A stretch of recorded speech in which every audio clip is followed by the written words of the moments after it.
अस्सलाम वालेकुम दोस्तों, मैं हूं इरफान। आज 23 सितंबर है, दिन है सोमवार का, और मैं आपके लिए दुआगो हूं। अल्लाह ताला आपके लिए आसानियां पैदा करे और आपको अपने हिफ्ज़ व अमान में रखे। दोस्तों, जहां पर हिज़्बुल्लाह की कार्रवाइयां जारी हैं, जिनके मुताल्लिक मैंने आपको डिटेल से बताना है कि आफ्टर मैथ क्या चल रहा है, इन कार्रवाइयों के बाद इसराइल में क्या क्या हुआ, क्या क्या डिसीजन किए गए, ये सारा कुछ बताऊंगा। तो वहीं पर आपको मैंने बताना है कि कल हिजबुल्लाह ने हमला किया था, आज इराक ने एक बहुत बड़ा हमला कर दिया है। ये पहला बहुत बड़ा हमला है जो कि इराक की तरफ से हुआ है, और इस हमले में ड्रोन्स इस्तेमाल किए गए हैं। इन ड्रोन्स ने कहां कहां पर किस किस इलाके में तबाही मचाई, ये ड्रोन्स कितने सोफिस्टिकेटेड ड्रोन्स थे, ये डिटेक्ट क्यों नहीं हो सके, एक भी ड्रोन डिटेक्ट नहीं किया जा सका, इसकी तमाम दास्तान आपको सुनाऊंगा। और वहीं पर एक अहम तरीन खबर जो इस वक्त गर्दिश कर रही है कि क्या याह्या सिनवार शहीद हो चुके हैं। उनके मुताल्लिक इस्राएली मीडिया इस वक्त बयान कर रहा है कि याह्या सिनवार शहीद हो चुके हैं, और उनको कहां पर किस तरह से शहीद किया गया, इसके मुताल्लिक हकायक क्या हैं। क्या वाकईतन याह्या सिनवार शहीद हो चुके हैं या कहीं पर रूपोश हैं, इस हवाले से तमाम तर अहम तरीन इंफॉर्मेशन आप तक पहुंचाई जाएगी। और वहीं पर आपको मैं जो अगली खबर दूंगा, दिल थाम के सुनिएगा। आपको मेरी वीडियोस में कहीं एग्जेजरेशन नहीं मिलेगी, कहीं मुबालगा आराई नहीं मिलेगी। जो फैक्ट्स हैं वो एज इट इज आपके साथ मैं शेयर करता हूं। तो खबर यह है कि इस वक्त इस बात के ऊपर बहस जारी है, तहकीक की जा रही है, इन्वेस्टिगेशन की जा रही है कि गजा के अंदर और लबनान के अंदर एक छोटा न्यूक्लियर बम फेंका गया है। इस हवाले से अहम तरीन हकायक आप तक पहुंचाने हैं, और ये खदशा दुरुस्त महसूस होता हुआ मिलेगा कि आखिर बात यहां तक कैसे पहुंची। मैं एक लिंक दूंगा वीडियो में, उस लिंक से आप देखिएगा, क्योंकि ये मैं वीडियो यहां पर नहीं चला सकता यूट्यूब चैनल पर, लेकिन इस धमाके को आप देखिएगा इस लिंक को इस्तेमाल करते हुए, और कमेंट सेक्शन में ज़रूर बताइएगा कि क्या आपको लगता है कि ये एटम बम था या कोई और ताकतवर बम था। ये तमाम तर तफसील आपके साथ शेयर करनी है। और वहीं पर इस वक्त ईरान के अंदर मोसाद का जासूसी का बहुत बड़ा नेटवर्क पकड़ा गया है। इनिशियली 12 जासूस पकड़े गए हैं, मोसाद के 12 जासूस पकड़े गए हैं, जिनके जिम्मे ये था कि ईरान के अंदर अनारकी फैलानी है, ईरान के अंदर धमाके करने हैं, और ईरान को इस वक्त जो है वो खाना जंगी का शिकार करना है। ये तमाम तर ड्यूटियां इस ग्रुप की तरफ से थी, इस ग्रुप को असाइन की हुई थी, और ये पकड़ा गया है। अब ईरान ने वाज़े तौर पर ऐलान किया है कि वो इन तमाम जासूसों को के फंदे पर लटकाएगा, और बहुत जल्द लटकाएगा। और मजीद जो इस तरह के जासूस जो इस वक्त कार्रवाइयाँ कर रहे हैं उनको भी पकड़ा जाएगा, जो कि जिनकी इंफॉर्मेशन इन जासूसों से मिलेंगी। और वहीं पर आपको बताऊं दोस्तों कि ये पहला नेटवर्क नहीं है जो पकड़ा गया है, इस तरह के बहुत सारे जासूस इससे पहले भी पकड़े जा चुके हैं। इनका तरीका वारदात क्या है, ये ईरान के जो लोकल ऐसे लोग जो कि ईरान की हुकूमत के खिलाफ हैं उनको अपने साथ मिलाते हैं, उनके ज़रिए से कार्रवाइयाँ करते हैं, बम धमाके करते हैं, और ईरान के अंदर ये साजिशों में मसरूफ़ रहते हैं। ईरान के अंदर एक और बहुत अफसोसनाक वाक़या होता है। एक टनल है जो कि एक कोयले की कान, जहाँ से मेथीन गैस खारिज हो रही थी, इस लीकेज की वजह से यहाँ पर एक बहुत बड़ा धमाका होता है, और इस टनल के अंदर 72 जो कारकुन हैं वो काम कर रहे होते हैं कोयले की कान में। इनमें से 51 वहाँ पर जाँ बहक हो जाते हैं, और बाकी जो हैं वो ज़ख्मी हैं, उनको निकाल लिया गया है। इस पर भी तहकीक जारी है कि इसकी जो लीकेज है वो कैसे शुरू हुई, या ये एक हादसा था जो कि वाक़ईतन वकूअ पज़ीर हुआ। तो इस हवाले से अभी तहकीक की जा रही है। लेकिन वहीं पर ईरान की तरफ से एक बहुत बड़ा बयान भी आया है। ईरान ने कहा है कि हम हर सिनेरियो के लिए तैयार हैं, हम इसराइल के साथ मुकम्मल जंग के लिए हम तैयार हैं, और हम इसमें चीज़ों को एनालाइज कर रहे हैं कि कब और किस मौके पर हमला करना है। अगर लबनान पर मज़ीद हमले करता है इसराइल, तो फिर हमारी तरफ से भी इसराइल पर हमला कर दिया जाएगा। और दोस्तों, हैब्रियो मीडिया खुद इस बात को रिपोर्ट कर रहा है, जहां से इतलात इराक की तरफ से भी आ रही हैं कि बहुत बड़ा हमला किया गया है। ये हमला ड्रोन्स और क्रूज मिसाइलों पर मुश्तमिल था, जो हेब्रू मीडिया बता रहा है। लेकिन इस हमले का सबसे बड़ा निशाना बना है गोलान हाइट्स। जो सीरियन गोलान हाइट्स हैं वो इसका निशाना बनी हैं, और गोलान हाइट्स के साथ साथ बैत शिफान, टेब्रियाज, बेसान, ये तमाम इलाके वो हैं जो कि हमलों का निशाना बने हैं। ये तमाम वो इलाके हैं जो कि हमलों का निशाना बने हैं। वहीं पर अहम तरीन चीज़ इस हवाले से ये है कि जो एयर मिसाइल डिफेंस सिस्टम है वो इन तमाम ड्रोन्स को इंटरसेप्ट करने में नाकाम रहा है। एक भी ड्रोन इंटरसेप्ट नहीं किया जा सका, और इससे आप अंदाज़ा लगा सकते हैं। अंदाज़ा मैं इसलिए कह रहा हूं कि जो मीडिया है उस पर जब वो मुकम्मल सेंसर्ड है, उसके ऊपर मुकम्मल तौर पर पाबंदी है, लिहाजा अंदाज़ा ये लगाया जा सकता है कि ड्रोन्स जो कि प्रिसीजन से भरपूर होते हैं, उनका निशाना, उनका हमला पिन पॉइंट एक्यूरेसी के साथ होता है। तो इस हवाले से ये अंदाज़ा लगाना मुश्किल नहीं है कि डेफिनेटली जो मिलिट्री टारगेट्स हैं वो इसका निशाना थे, और इसके अलावा जो इकोनॉमिक जो टारगेट्स हैं वो इसका निशाना थे इन ड्रोन्स का। लिहाजा यहाँ पर यह अंदाज़ा लगाना मुश्किल नहीं है कि इसराइल को किस बड़े पैमाने पर इस हमले से नुकसान पहुंचा होगा। और वहीं पर हेब्रियो मीडिया चैनल 13 इस बात का भी इजहार कर रहा है कि पहले जो डिसाइड किया गया था कि तेजी के साथ फुल स्केल वार की तरफ जाया जाए, और तमाम की तमाम जो फौजें हैं, जो फौजी साजो सामान है, इक्विपमेंट है, वो सारे का सारा बॉर्डर पर लेकर आया गया था। लेकिन अब कुछ डिसीजन में तब्दीली हुई है, क्योंकि कल का जो हिजबुल्लाह का मूड था उसको देखते हुए अब ये फैसला किया गया है। नेतन्याहू, योआव गैलेंट और हर्जी हलेवी, ये तीनों जो थिंक टैंक्स हैं, इनकी तरफ से ये फैसला किया गया है कि अब आहिस्ता आहिस्ता कदम फूंक फूंक कर आगे रखा जाए।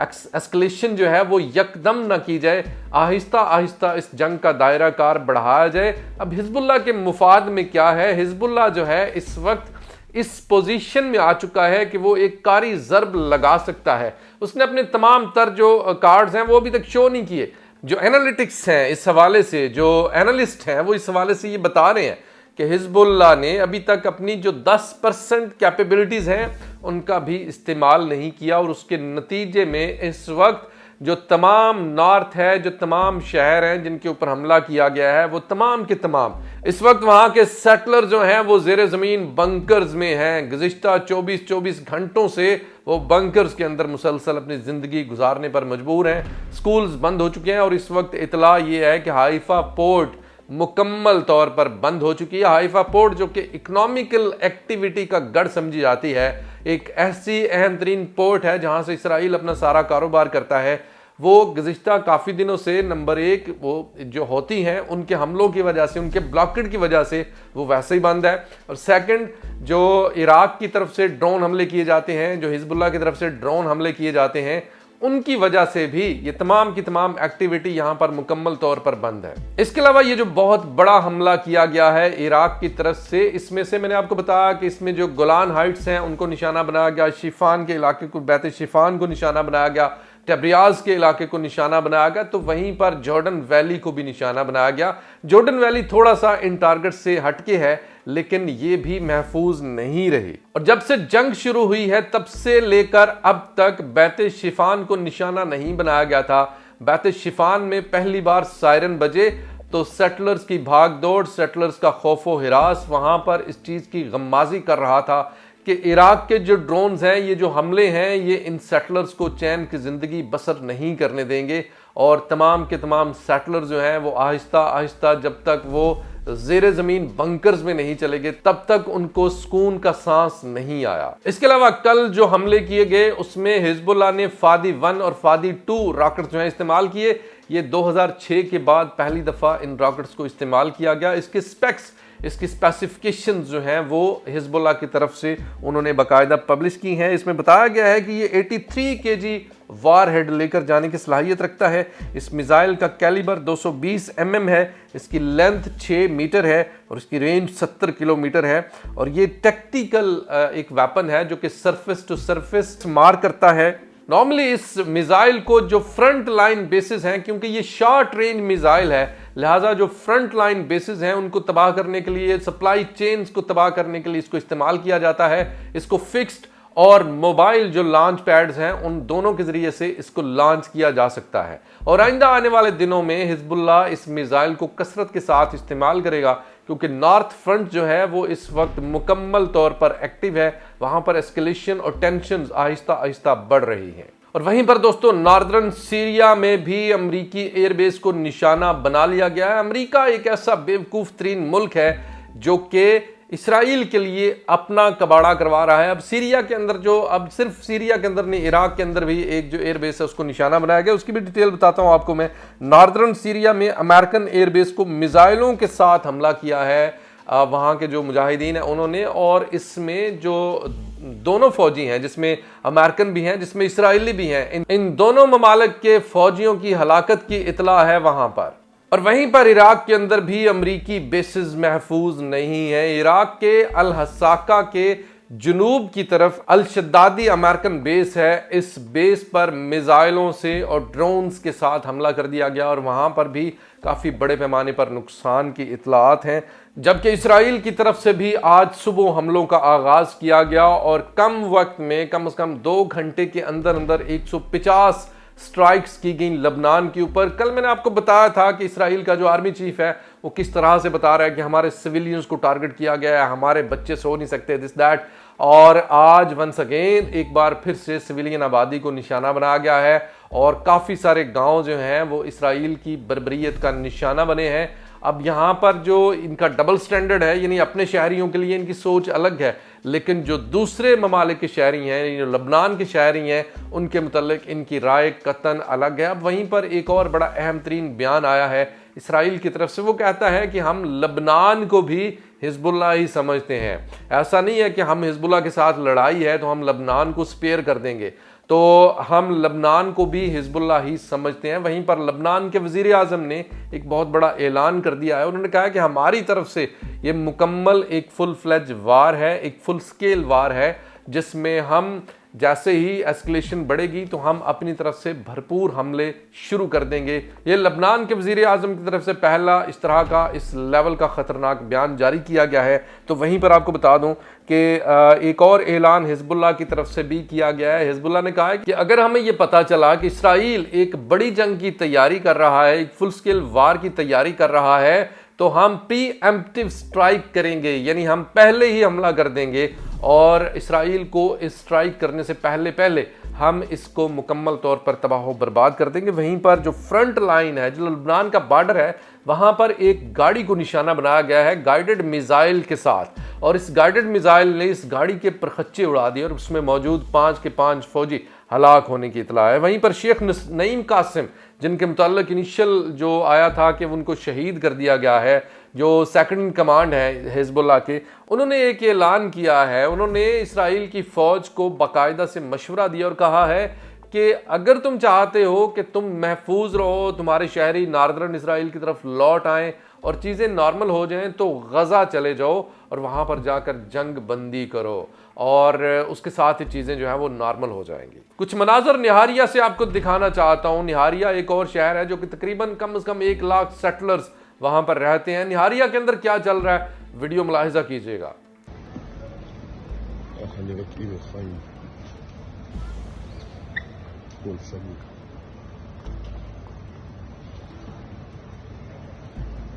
जी, आपने इस वीडियो में देखा कि तमाम तर सड़कें खाली हैं सिवाय चंद एक गाड़ियों के, वहाँ पर कोई एक्टिविटी नहीं है। निहारिया इस वक्त मुकम्मल तौर पर जिसमें कहते हैं ना कि बंकर्स में चला गया। तमाम सेटलर्स इस वक्त बंकर्स के अंदर घुस गए हैं और निहारिया मुकम्मल तौर पर खाली हो चुका है। और वहीं पर जो इस्राएली मीडिया है, स्क्रीनशॉट आपके सामने है टाइम्स ऑफ इसराइल का, इसके अलावा भी बाकी मीडिया भी इस पर बात कर रहा है कि याह्या सिनवार जो हैं उनको क्या शहीद किया जा चुका है, क्योंकि उसके पीछे जो रीज़न बताई जा रही है वो ये है कि जो मीडिएटर्स हैं, यानी जो बातचीत करवा रहे हैं यरगमालियों के मुतल्लक, और दूसरी बातचीत जो करवाई जा रही है, तो खदशा ये जाहिर किया जा रहा है कि चूंकि याह्या सिनवार काफ़ी अरसे से उनके साथ किसी का राब्ता नहीं हुआ, लिहाजा उम्मीद ये की जा रही है कि उनको शहीद कर दिया गया है।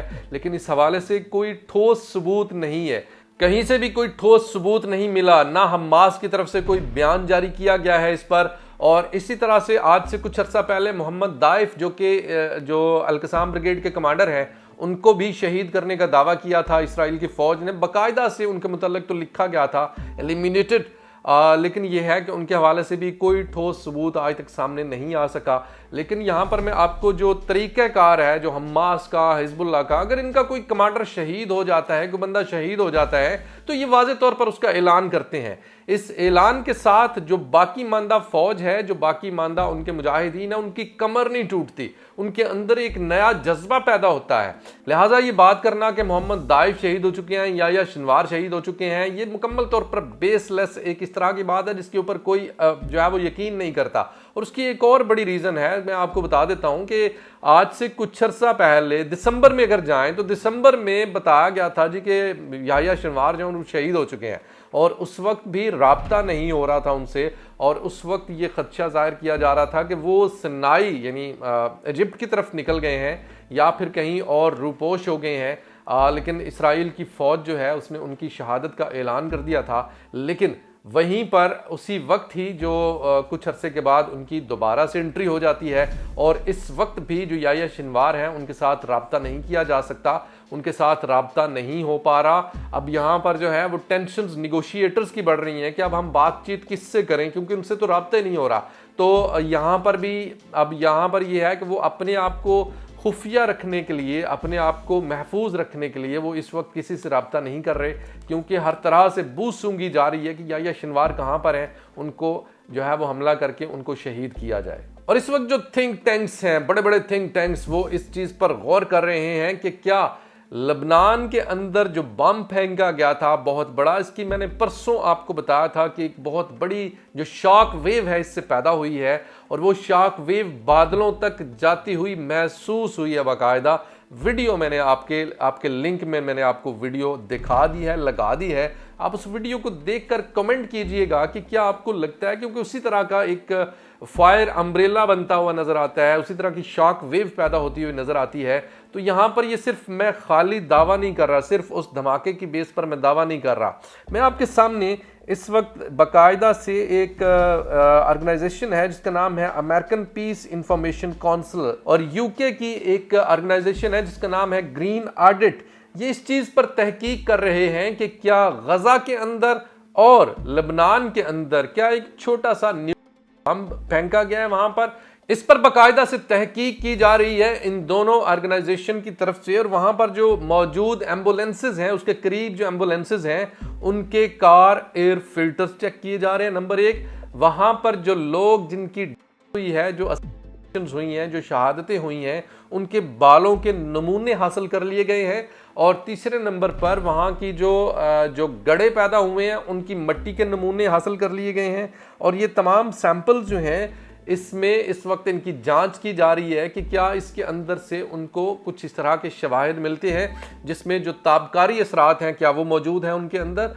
और इस वक्त जो है एक बहुत बड़ा खदशा जो इस वक्त जाहिर किया जा रहा है वो ये है कि स्मॉल लेवल पर, छोटे लेवल पर छोटा जो है उसको वहाँ पर इस्तेमाल किया गया है। दोस्तों ये थी इस वक्त तक की अहम तरीन और ताज़ा तरीन अपडेट इंफॉर्मेशन। वीडियो कैसी लगी कमेंट सेक्शन में राय का इजहार ज़रूर कीजिएगा, और वीडियो को ज़्यादा से ज़्यादा शेयर करने के साथ साथ हमारे YouTube चैनल को सब्सक्राइब ज़रूर कीजिएगा, ताकि आपको इस तरह की ऑथेंटिक इंफॉर्मेशन, अपडेटेड इंफॉर्मेशन बर वक्त मिलती रहे। बेल आइकन को ज़रूर प्रेस कर लें ताकि कोई भी नोटिफिकेशन आपसे मिस ना हो। बहुत शुक्रिया, खुदा हाफिज़।